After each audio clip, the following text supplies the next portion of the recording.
Sorry about that, y'all. I had yawned a little bit, and this is really the first time I've been recording, live myself.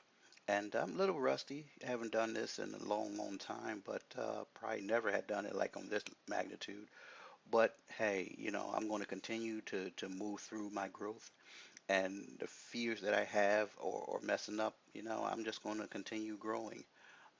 Today, I stand before you as a man that has a purpose, and that is to deal with the real needs that's hurting our nation's veterans and their families.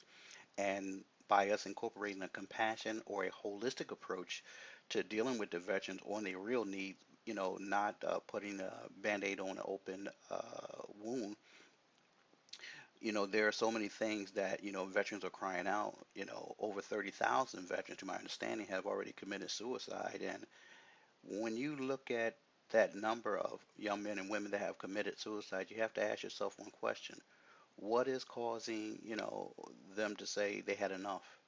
Is it something that occurred to them while they were in service? Were they raped? Did they seal mass killing? Are these demons tormenting them on a day-to-day basis? Probably all the above. But the question is, a lot of times these veterans do not want to talk about these problems, and they keep this thing to themselves. They isolate, they drink, and they do all kind of things to mitigate the pain that they're suffering inside. These are like the silent killers inside of us, day to day. So by going through this homeless period of time, I was able to find myself, and it seems like I had to lose everything to find everything. I thank God that, through this process, I was able to take some suggestion today. One of my sponsors in New Jersey said, don't leave until the miracle happens. And it took me a while to get to what that understood. But through this process, I understand that it worked out well because I stuck and stayed. So now, our purpose is as an organization, our main company, which is a management company, RA Management Group. Me and my wife formed that company 3 years ago. We spent, I would say, in excess of $500,000 in sweat equity and deferred revenue, basically utilizing everything we had from savings and 401ks and benefit checks we get every now and then. So we just continue to invest our resources in an idea, and hopefully, someone will help us out down the road, to bring this into full fruition. But in the process, we're going to continue to do what we said we're going to do, and that's to not be denied or having other people denied for benefits that due to them. Um, this is just a short prelude to some of the teachings that we're going to go on the next 90 days. Pretty much, we're going to deal with the Compassion Center.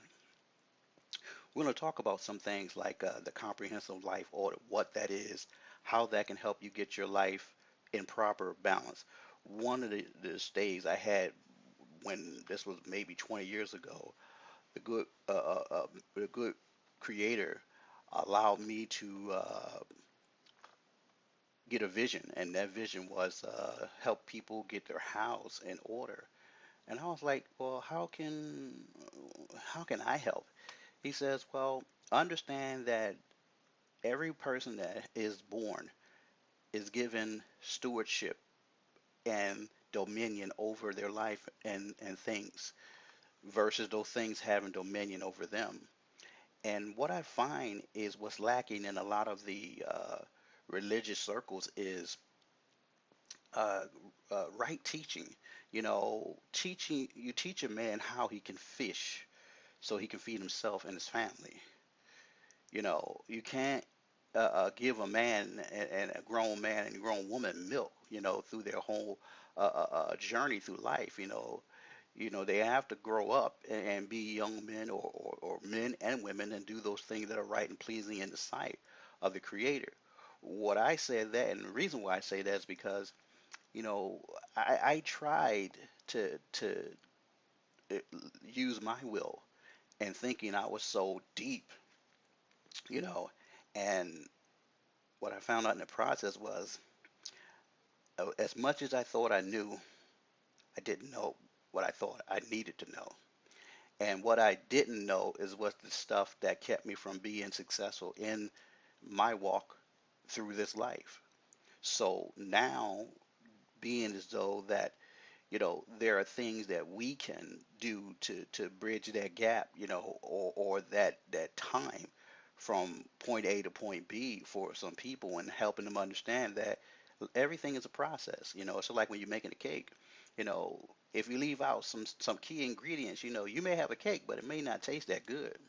So, like I said, it's learning how to get the various, say, departments in your life, whether it's your house or your car or your apartment or your job or anything that you do from a day-to-day basis, how you can administer that as a steward.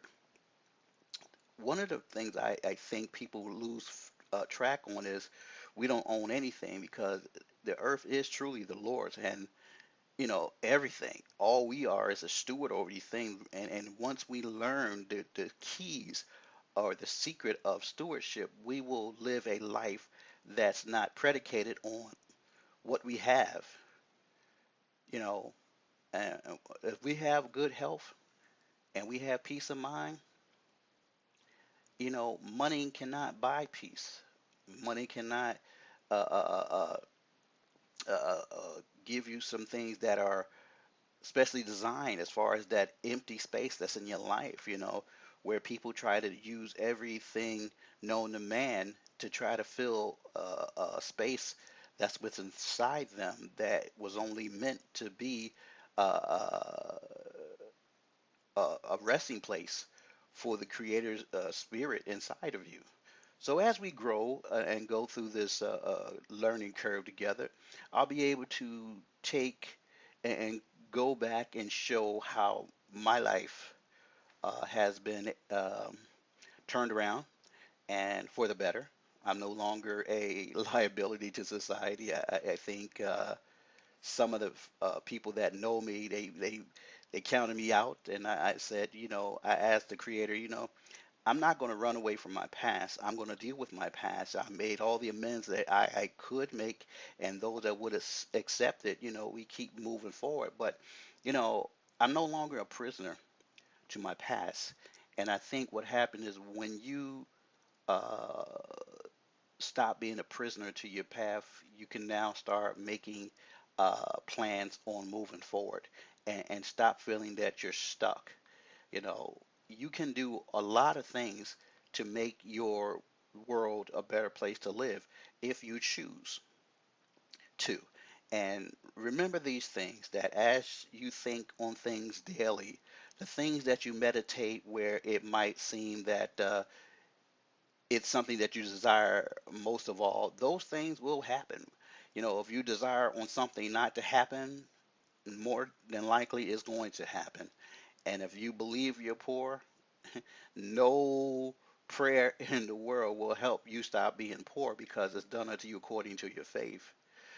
So if you think you are, you are. And if you speak it, it surely will come.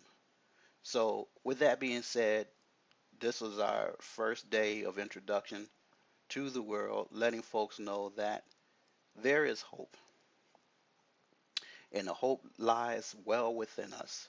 And when we were born, we were given all the keys of everything that we need once we learn how to look inside ourselves and listen and stop talking so much, and let that spirit that's within us lead and guide us into all truth. And I'm not talking about your flesh, because your flesh want everything. And God said He will give you, supply you with all your needs, not what you want. And a lot of times people get that confused. And understand this: you need to, with all you're getting, get some understanding. Take one day at a time. Give yourself a break. I'm signing out for now, but I'll be back on tomorrow on my 90-day journey. And hopefully, within 90 days, we can make a change in our hearts, in our homes, in our communities. God bless you, everyone. Peace and love be with you. God bless.